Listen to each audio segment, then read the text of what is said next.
Bonjour, je suis Gaëtan Klein, thérapeute et chercheur participant à l'Institut The Institute for the Study of Peak States. Et dans cette vidéo aujourd'hui, nous allons parler des traumatismes générationnels ou transgénérationnels et de l'épigénétique qui est la science qui explique ce phénomène.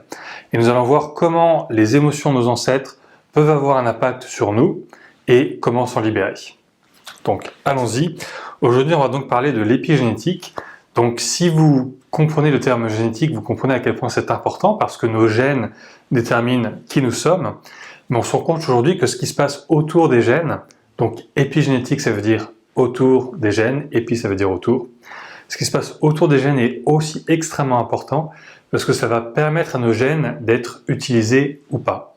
Et cette science qu'on appelle l'épigénétique, cette branche, cette sous-catégorie de la biologie, permet d'expliquer pas mal de phénomènes émotionnels et psychologiques, et plus particulièrement ce qu'on va voir aujourd'hui, ce qu'on appelle les traumatismes générationnels. Donc nos gènes déterminent qui nous sommes, notre physique, notre biologie, comment notre corps fonctionne au jour le jour, nos capacités aussi à un certain niveau, mais ce qui est autour des gènes donc conditionne la possibilité pour les gènes de s'exprimer ou pas. Et plus spécifiquement, il y a des molécules qu'on appelle les histones, et on va voir comment ces histones fonctionnent. On parle donc d'épigénétique pour désigner le fonctionnement de ces molécules en particulier, de ces protéines qu'on appelle des histones. Et malheureusement, certains histones peuvent être bloqués et empêcher le gène de s'exprimer correctement. Ce qui fait que nous n'avons pas accès à la capacité que le gène est censé nous conférer, on ne peut pas l'utiliser biologiquement parlant. Et on va voir pourquoi c'est important. Alors vous avez un schéma ici qui vous explique ça. Donc ici vous avez le chromosome et si on déroule cette ficelle, on se rend compte que c'est l'ADN sous forme de spirale. Et si on regarde à l'intérieur, nous avons les gènes qui sont écrits comme ça tout au long de cette branche d'ADN.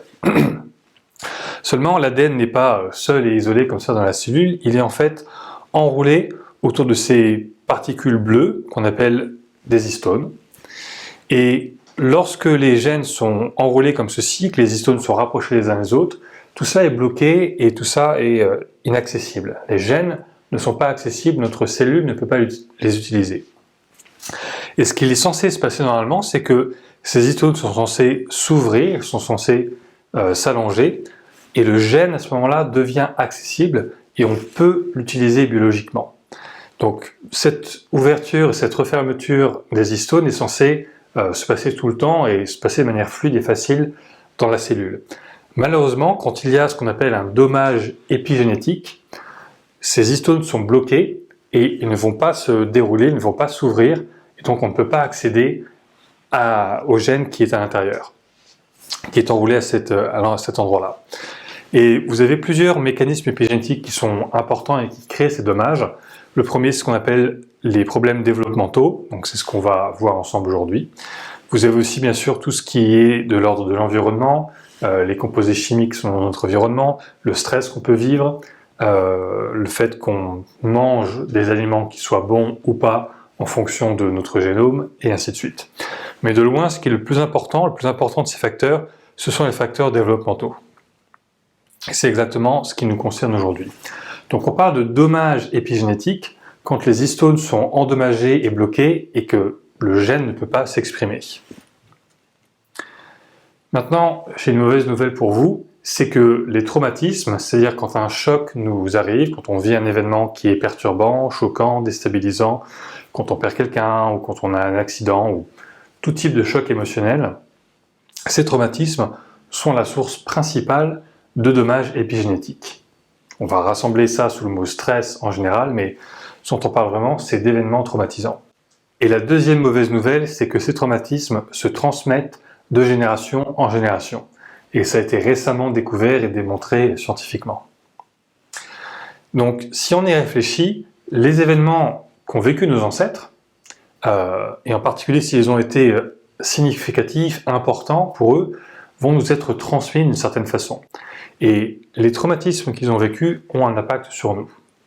Ça veut dire que leurs conditions de vie, leur réussite, leur succès, mais aussi leurs challenges, leurs difficultés, font partie de notre construction et nous sont transmis d'une certaine façon.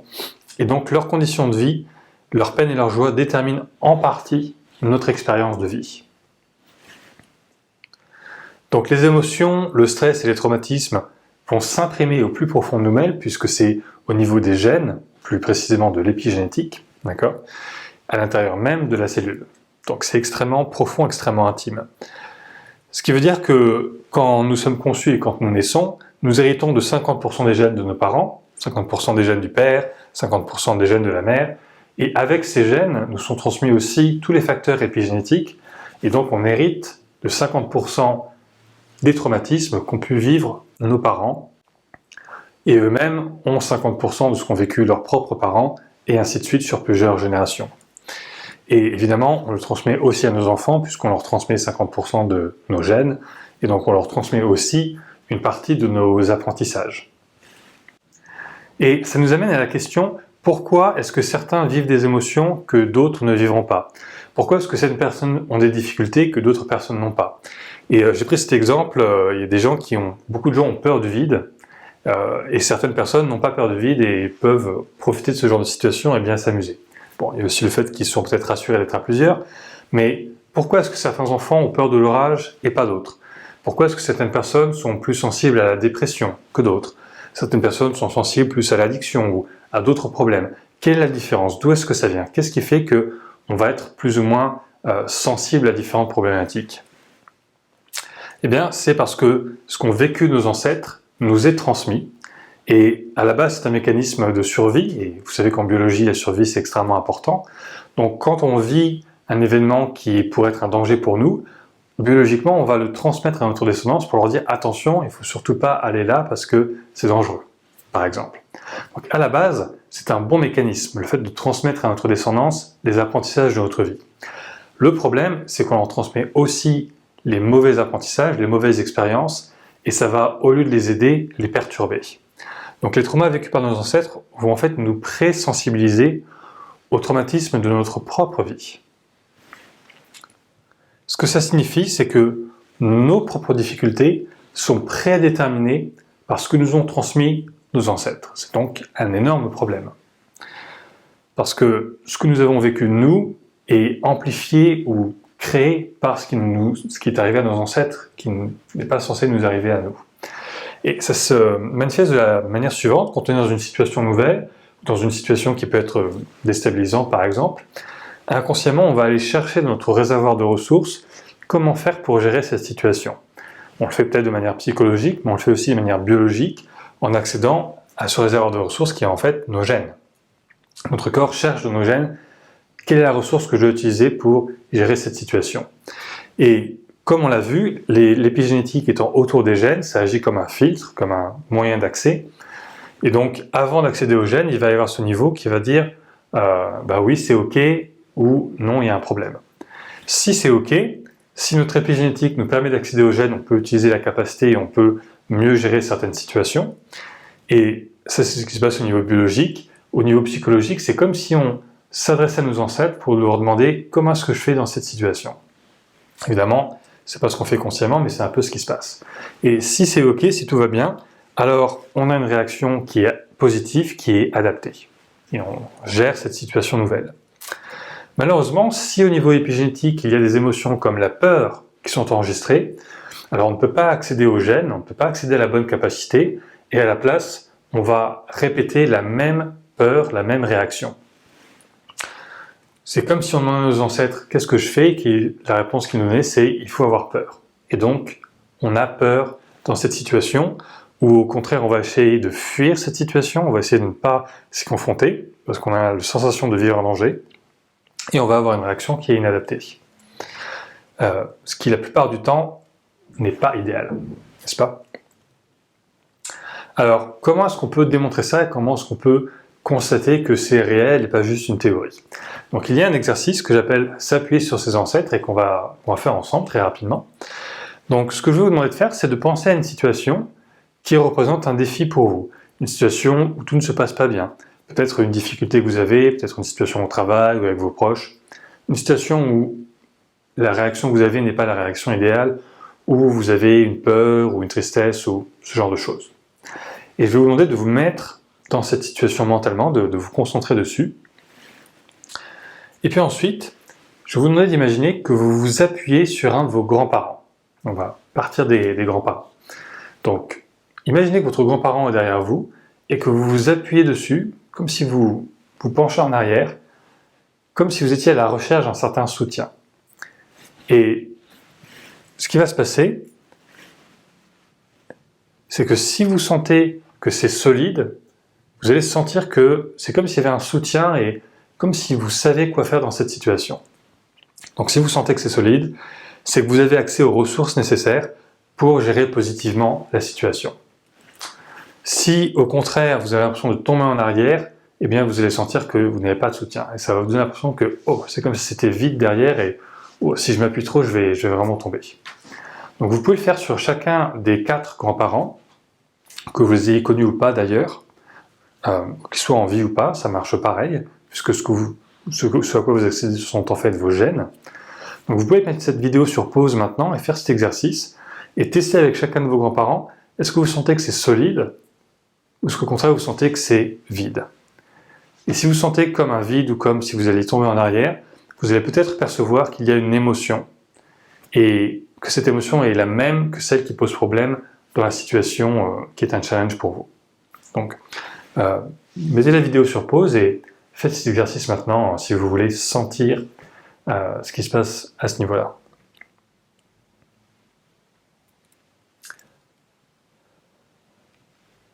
Ok? Donc vous pouvez utiliser cet exercice pour savoir si vous êtes soutenu par vos gènes, en quelque sorte, dans une situation donnée, ou si au contraire il y a un problème épigénétique à résoudre. Si c'est le cas, vous allez sentir que derrière vous, il n'y a pas de soutien, que c'est vide ou faible, ou vous allez sentir l'émotion négative ou la perception négative. Parfois, ça vient sous forme de pensée, il y a un problème dans cette situation où je ne peux pas gérer cette situation et ainsi de suite. Donc, malheureusement, ces traumatismes générationnels sont la source de beaucoup de souffrances psychologiques. Et tout ce qui rentre dans les catégories des émotions négatives, donc peur, tristesse, sentiment d'impuissance, frustration, colère, anxiété, sentiment d'abandon, etc., etc., etc. Beaucoup de nos émotions négatives sont là parce que nos ancêtres ont vécu des événements qui ont créé ces émotions et que ça nous a été transmis. Donc notre réaction n'est pas totalement la nôtre. Et peut-être que vous vous êtes déjà demandé, tiens, pourquoi est-ce que j'ai cette réaction? Je ne comprends pas. Il n'y a pas vraiment de choses dans ma vie qui ont créé ça. D'où est-ce que ça vient? Eh bien, ça vient peut-être de là-haut. Tout ce qui est dans l'ordre de ce qu'on appelle les croyances limitantes, donc quand vous dites « Ah, je ne peux pas faire telle chose » ou n'importe quelle croyance qui vous limite, qui vous empêche de vivre plus facilement et plus joyeusement telle ou telle situation, ça peut venir de là aussi. Et ces traumas générationnels vont aussi nous présensibiliser ou amplifier nos propres traumatismes. Et si vous y faites attention, et si vous travaillez dans le domaine, vous le savez déjà, quand 2 personnes vivent le même événement, choquant ou traumatisant, quand plusieurs personnes vivent le même événement, il va souvent y avoir des gens qui vont être traumatisés, qui vont avoir du mal à s'en remettre, et d'autres personnes qui ne vont pas être si traumatisées que ça, voire pas du tout, et qui vont s'en remettre très facilement. Alors d'où vient la différence? Si c'est le même événement, mais des personnes différentes vont vivre des réactions différentes, c'est parce que ces traumas générationnels sont là pour nous présensibiliser à ces traumatismes. Donc au lieu de nous protéger comme ce serait censé être le cas, ils vont au contraire nous affaiblir dans ces situations et faire en sorte que nous pouvons être traumatisés, ou plus traumatisés. Ils ont aussi un rôle à jouer au niveau biologique, donc du coup dans tout ce qui a trait à l'immunité et ce qui a trait aussi à certaines maladies. On pense aujourd'hui que certaines maladies sont d'origine épigénétique ou qu'en tout cas elles sont amplifiées par l'épigénétique. Et ce que j'appelle l'orientation de vie négative, c'est-à-dire que quand nos ancêtres ont vécu des vies négatives ou qu'ils ont eu des gros problèmes dans certains domaines, eh bien il se peut qu'on oriente notre vie en réaction à ça, soit pour revivre la même chose, soit pour au contraire essayer d'éviter de vivre la même chose. Et dans les 2 cas, on est conditionné, et parfois certaines orientations de notre vie, certaines décisions qu'on prend, ou certains choix qu'on fait, sont en partie influencés par ces traumas générationnels, ou même parfois complètement influencés par ces traumas générationnels. Alors, qu'est-ce qu'on fait avec ça? Est-ce qu'il y a des applications? Alors, oui, il y a plein d'applications possibles. La première, c'est d'appliquer ça dans une branche de la psychologie qui existe déjà depuis longtemps, qu'on appelle la psychogénéalogie, et qui consiste à comprendre quelle est la vie qu'ont vécu nos parents, nos grands-parents, leurs grands-parents et ainsi de suite. Comprendre la vie de nos ancêtres pour pouvoir éclairer notre propre vie finalement et remarquer, tiens, il y a plusieurs personnes dans ma famille qui ont vécu ça et c'est bizarre, moi je vis la même chose. Ou ah tiens, je comprends quel est le schéma qu'a pris, le chemin qu'a pris cette personne à sa vie et tiens, ça a un écho dans ma propre vie. Et plus vous pouvez comprendre la vie de vos ancêtres, alors pas forcément vos ancêtres très lointains, hein, parce que c'est difficile de remonter sur plusieurs générations, mais au moins la vie de vos grands-parents, de vos arrière-grands-parents, et vous pouvez comprendre en partie votre propre psychologie par cet éclairage-là.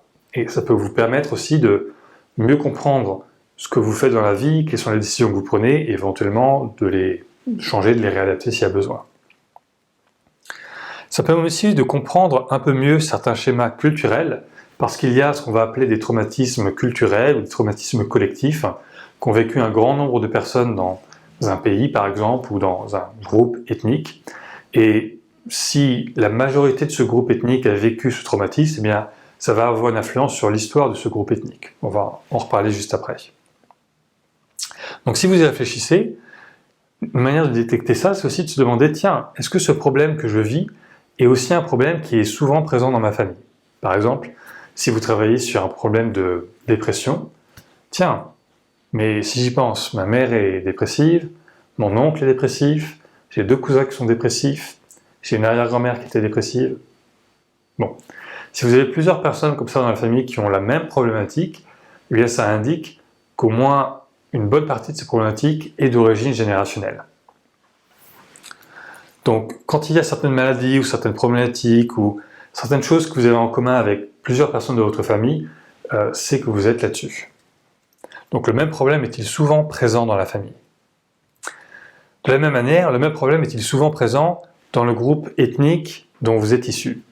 Et si on regarde l'histoire de différents groupes, que ce soit des pays ou des groupes ethniques ou des catégories de population, et s'il y a eu un énorme trauma qui a été vécu par beaucoup de gens, eh bien, il y a une chance que quelque part ça se reproduise aussi chez vous et que vous ayez hérité d'une partie de ce problème-là. Par exemple, on pourrait prendre des tonnes et des tonnes d'exemples, mais si vous prenez l'exemple de la population juive européenne, bon, cette population a vécu un énorme traumatisme au siècle dernier. Et ça a été extrêmement difficile pour la plupart d'entre eux. Ce qui fait qu'aujourd'hui, les descendants de cette population peuvent parfois ressentir certaines formes de peur, certaines formes de difficultés qui leur semblent ne pas correspondre à leur vie d'aujourd'hui et qui peuvent trouver un écho dans ce qui s'est passé il y a 60, 70 ans ou plus longtemps. De la même manière, certains groupes ethniques ont tendance à toujours vivre la même chose et il y a certaines choses qui se reproduisent. Donc l'idée, ce n'est pas de dire que les choses sont déterminées, conditionnées et fixes, mais au contraire de comprendre, tiens, est-ce qu'il n'y a pas une influence qui vient de mes ancêtres et qui explique ce qui se passe dans ma vie et du coup, de pouvoir réaliser ça, ça permet aussi de mieux en reprendre le contrôle. Et ça permet aussi de mieux comprendre comment différentes populations réagissent différemment dans différentes situations, pourquoi on pense différemment, pourquoi on n'a pas toujours les mêmes idées ou les mêmes manières de réagir. Eh bien, c'est parce qu'on n'a pas la même histoire et cette histoire s'imprime aussi dans nos cellules. Heureusement, on peut aussi changer ça. Et malheureusement, la conséquence du fait que ces traumatismes se transmettent de génération en génération, c'est que ces mêmes traumas vont avoir aussi tendance à se répéter dans notre propre vie, dans la vie de nos descendants. C'est parce qu'on est préconditionné, présensibilisé à vivre la même chose, malheureusement. Et donc, on peut se demander quelle proportion de notre vie est libre et laquelle est conditionnée par ces traumatismes générationnels. Est-ce qu'on est vraiment maître de notre vie? Est-ce qu'on est vraiment maître de nos choix? Ou est-ce qu'il n'y a pas une influence qui devrait être remise en question? Donc pour revenir sur les applications, évidemment en psychothérapie c'est extrêmement utile puisque on peut utiliser ça pour mettre au point des traitements qui sont plus profonds et plus efficaces. Et en médecine aussi, puisqu'on peut mettre au point des traitements épigénétiques pour prévenir ou parfois guérir certaines problématiques psychosomatiques par exemple, ou aider dans le cas de certaines maladies. Et évidemment, on peut parler des traitements, puisque l'intérêt c'est, ok, maintenant que je sais que j'ai ce problème-là, qu'est-ce que je fais avec? Bon, il y a plusieurs façons de faire. Donc, pour mettre au point un traitement, la première chose c'est de savoir accéder à ces traumas, ou à ces dommages épigénétiques, savoir comment les traiter efficacement. Donc là, on va utiliser une intervention épigénétique ou mettre au point un traitement psychologique, thérapeutique, et aussi de savoir cibler ceux qui sont liés précisément à notre problématique. Parce que parfois il y a un lien direct, parfois il y a un lien indirect, donc ça demande un peu d'investigation, et c'est ce que nous faisons en particulier à l'Institut. Nous appelons ça la psychobiologie subcellulaire. Donc psychobiologie, c'est le lien entre le corps et l'esprit, le lien entre ces traumatismes par exemple et les dommages épigénétiques, qui est quelque chose de très biologique, très physique, et subcellulaire parce que c'est à l'intérieur de la cellule que sont déjà prédéterminées les choses, et c'est à l'intérieur de la cellule qu'on peut voir si certains mécanismes fonctionnent bien ou pas, et essayer de comprendre à quels problèmes ils sont liés en termes de psychobiologie. Donc c'est vraiment l'essence de ce que nous faisons. Donc, si on revient sur comment faire pour accéder à ces traumas générationnels. Ce que nous avons découvert, c'est que ces traumas générationnels sont vraiment présents dans la cellule et qu'on peut les identifier spécifiquement. Et nous avons découvert en fait la psychobiologie des traumatismes. Nous ne sommes pas les seuls à l'avoir découvert, il y a d'autres scientifiques, médecins, biologistes qui ont découvert ça. Il y a énormément de recherches aujourd'hui sur ce sujet-là en biologie, c'est un des points chauds de la biologie justement. Et voilà à quoi ça ressemble à l'intérieur de la cellule. Donc ici, imaginons que nous sommes à l'intérieur de la cellule, et ici au centre nous avons l'ADN, et nous avons la membrane du noyau cellulaire, et lorsque nous avons besoin d'utiliser un gène, ce qui est censé se passer, c'est que cet ADN est censé se rapprocher ici, créer une ficelle de ce qu'on appelle ARN messager, et c'est censé sortir par un pore ici, être lu par ces grosses molécules qu'on appelle des ribosomes, et le ribosome est censé lire l'information, il se dit « Ah ok, c'est ça que je dois faire », ensuite il crée une protéine, et l'ARN et le ribosome se dissolvent ou repartent ailleurs dans la cellule, et on a une nouvelle protéine qu'on peut utiliser. Ça, c'est ce qui se passe dans l'idéal. Malheureusement, si ici, juste autour de l'ADN, au niveau de l'histone, il y a un problème, eh bien cette ficelle d'ARN messager va rester bloquée, ce qui n'est pas une bonne chose du tout, et les ribosomes qui sont censés venir le lire et se dissoudre ensuite vont rester là et rester coincés. Et malheureusement, ça veut dire qu'on ne peut pas utiliser tout ça, on ne peut pas créer de protéines avec et utiliser le gène. Et à chaque fois qu'on va rencontrer la même situation, il y a un nouveau ribosome qui va venir ici pour essayer de lire la recette en quelque sorte, c'est l'information qu'il y a sur l'ARN, et il ne va pas réussir à le lire, il va rester bloqué, et on a une accumulation comme ça de ribosomes. Donc les traumatismes se trouvent au niveau subcellulaire sous forme de ribosomes, et ça c'est un schéma qui est tiré de notre livre Psychobiologie subcellulaire de Grant McKettridge. Alors quel est le lien entre la psychologie et la biologie? Eh bien ce dont on s'est rendu compte, c'est qu'à l'intérieur de chaque ribosome, il y a une mémoire traumatique qui est enregistrée. Ça veut dire que les traumatismes ne sont pas stockés uniquement au niveau du cerveau, mais ils sont aussi stockés à l'intérieur même de nos cellules, dans ces structures. Et le point commun, ce qui fait que tout est sur la même ficelle, c'est qu'il y a la même émotion dans chaque mémoire traumatique. Mais à chaque ribosome, il va y avoir une mémoire différente. Par exemple, on va commencer par une mémoire à l'âge adulte où on a une dispute avec notre conjoint et on ressent de la peur. Et ça va nous ramener à un événement dans notre enfance où on était blessé et on a ressenti aussi de la peur. Et on peut régresser comme ça, c'est-à-dire repartir dans le passé, suivre cette logique pour retrouver des mémoires encore plus anciennes et des mémoires qui sont liées à notre développement biologique, c'est-à-dire avant notre naissance, quand on est encore dans le ventre de notre mère, on peut vivre des problématiques qui vont rester enregistrées à ce niveau-là. Donc, si on y pense, à quel moment est-ce qu'on est le plus vulnérable? Quand on est un adulte en pleine possession de ses moyens ou quand on est un fœtus dans le ventre de notre mère? Évidemment, quand on est dans le ventre de notre mère, la seule manière d'être en sécurité, c'est de se tourner vers notre mère. On ne peut pas faire grand-chose par soi-même. Donc, plus on est jeune, plus on est vulnérable. Et cette logique continue à chaque moment de notre développement biologique. On peut même retrouver certaines mémoires, certains dommages épigénétiques qui se créent au tout début Par exemple, quand on est encore un ovule ou un spermatozoïde, on peut avoir des dommages épigénétiques qui se manifestent à ce moment-là et qui vont faire que cette structure commence à se construire à l'intérieur de nous.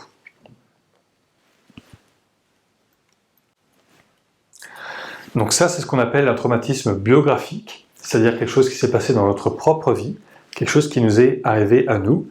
Et ce traumatisme biographique, ce sont des ribosomes coincés sur une chaîne d'ARN messager avec un dommage épigénétique au niveau de l'histone. Et ce dont on a parlé jusqu'à maintenant, les traumatismes générationnels se trouvent aussi dans la cellule, au même endroit, et ils sont aussi causés par des dommages épigénétiques au niveau des histones, et ils ne ressemblent pas justement aux traumatismes biographiques, qui sont un petit peu différents. Là, ce ne sont pas des ribosomes qui sont coincés, mais des structures en forme de perles et de disques. Et à l'intérieur, il y a cette mémoire épigénétique, et puisqu'on a ces problèmes générationnels et épigénétiques, ça va entraîner par effet de cascade des problèmes dans notre propre développement biologique, d'où les traumatismes biographiques qu'on a vus juste avant. Donc, il y a un autre moyen d'accéder à ces traumas générationnels, et on peut utiliser une technique psychologique en quelque sorte pour accéder à ce niveau biologique de notre être. Et on peut y accéder en visualisant nos 4 grands-parents. Donc, on se concentre sur la génération des grands-parents parce que c'est là que c'est le plus facile d'accéder à cette zone de nous-mêmes. Ne vous focalisez pas sur vos parents parce que là, il y a d'autres interactions qui jouent. Mais si vous accédez au niveau de vos grands-parents, si vous visualisez vos 4 grands-parents devant vous ou derrière vous, si vous pensez à vos 4 grands-parents comme ça, vous devriez pouvoir sentir là où il y a des traumas qui correspondent à ce que vous vivez. C'est-à-dire, par exemple, si vous avez vécu un choc émotionnel et que vous avez de la peur, par exemple dans telle ou telle situation, prenons un exemple, imaginons que vous ayez la phobie des insectes. Bon, vous sentez en vous cette peur panique qui arrive quand vous voyez un insecte. Et si vous visualisez vos 4 grands-parents, vous pouvez vous demander, tiens, j'ai l'impression que lui aussi, il a la même phobie, que lui aussi, il a la même peur panique. Et les autres, non, pas forcément. Et ça veut dire que vous êtes en train d'accéder à cette information qui est enregistrée en vous-même, puisque vous ne vous branchez pas à distance sur vos grands-parents, mais vous sentez en vous-même que la partie de vous qui vient d'eux contient cette information, et ça veut dire que c'est un trauma générationnel qui crée ou participe à votre problématique. Alors maintenant, qu'est-ce qu'on fait avec ça? Comment est-ce qu'on peut les traiter? Alors j'utilise le mot guérir sur cette diapositive, mais évidemment on peut le remplacer par traiter ou alléger, etc. C'est un terme générique. On ne parle pas de guérison médicale ici. Alors je ne vais pas rentrer en détail sur comment faire. Il y a différents types de thérapies, différents types de techniques qui peuvent travailler sur l'épigénétique. Certaines sont enseignées sur mon site internet d'ailleurs. Et la plupart d'entre vous connaissent certainement l'EFT ou la TAT. Alors l'EFT et la TAT sont efficaces sur les traumas générationnels. Donc maintenant, vous savez déjà comment faire, puisque vous avez appris à accéder à ce niveau-là. Vous pouvez utiliser ces techniques si vous les connaissez. Si vous pratiquez ou si vous vous intéressez à l'EMDR ou l'hypnose, à l'heure actuelle, je ne sais pas si ces techniques sont efficaces sur les traumas générationnels. Pour l'EMDR, il me semble que certains thérapeutes travaillent dessus, mais je ne connais pas leur efficacité et leurs résultats. Idem en hypnose, je pense que c'est assez rarement utilisé, mais avec les bonnes techniques, on devrait pouvoir réussir à avoir un impact. Néanmoins, ce n'est pas les techniques que j'utilisais en premier pour travailler sur l'épigénétique et les traumas générationnels. Je préférais largement utiliser l'EFT ou la TAT qui sont efficaces et rapides. Et bien sûr, dans notre institut, nous avons développé notre propre technique qui permet d'accéder à ça, de traiter ça de manière très rapide, très précise, très sécure et très efficace. Donc c'est cette technique-là que j'utilise moi-même avec mes clients. Donc, comme vous pouvez l'imaginer, tout ce que nous avons vu a énormément d'implications. Une de ces implications, c'est que ça nous permet de trouver une toute nouvelle manière de faire de la thérapie, faire de la psychothérapie. Parce que la plupart des problèmes qui sont rencontrés en thérapie sont souvent dus directement ou indirectement à des traumas générationnels. C'est vraiment une énorme source de problèmes. Et la plupart du temps, ils sont refoulés et inconscients. Ça, vous le savez déjà. Et du coup, savoir traiter efficacement les traumatismes biographiques et les traumatismes générationnels suffit très souvent à régler une problématique. Et pour la plupart des gens qui viennent me voir en cabinet ou en consultation sur Internet, dans 70% des cas, en fait, ce sont des problèmes biographiques ou générationnels. Donc avec ces techniques-là, c'est relativement simple à traiter. En termes de technique, en termes de psychologie, évidemment, c'est tout un art, mais la technique est assez simple. Et c'est parce que dans 70% des cas, il y a une relation directe entre la problématique de la personne et des traumas biographiques ou générationnels. Et dans les 30% des cas qui restent, le lien peut être indirect ou caché, et ça nécessite une méthode d'investigation, et c'est justement ce que nous appelons la psychobiologie subcellulaire. Donc c'est quelque chose d'assez complexe. Alors il y a énormément d'avantages en thérapie à pratiquer de cette manière-là. Si vous êtes vous-même thérapeute ou si vous avez déjà participé en tant que client à des séances de thérapie, et si vous vous intéressez à la psychologie de manière générale, vous savez qu'avec la mauvaise technique, traiter un traumatisme est souvent long et difficile. Et il y a d'ailleurs même beaucoup de gens qui croient encore aujourd'hui que traiter un traumatisme est impossible. Ce qui évidemment est faux. Il y a beaucoup de thérapies qui sont efficaces sur les traumatismes depuis des décennies, et aujourd'hui on a énormément de preuves scientifiques de ça. Avec une technique efficace, un traumatisme biographique est souvent traitable en 1 à 10 séances, et c'est quelque chose d'assez typique avec des thérapies comme le MDR ou le FT ou l'hypnose thérapeutique par exemple. C'est assez commun. Et avec notre technique, un trauma générationnel est souvent traité en 2 à 10 minutes, ce qui est extrêmement rapide. Et bien sûr, quand on travaille sur une problématique, il y a souvent plusieurs traumas générationnels qui participent à la problématique, donc pour traiter la problématique complète, ça prend plus de temps, mais ça reste quand même extrêmement rapide. Et si on applique ça au traumatisme biographique, eh bien, ils sont souvent traités en 10 à 40 minutes. Donc en général, pour la plupart des gens qui viennent me voir pour un traumatisme spécifique, c'est réglé en une séance, parfois 2, parfois 3 pour répéter ou pour découvrir d'autres aspects, mais ça va extrêmement rapidement.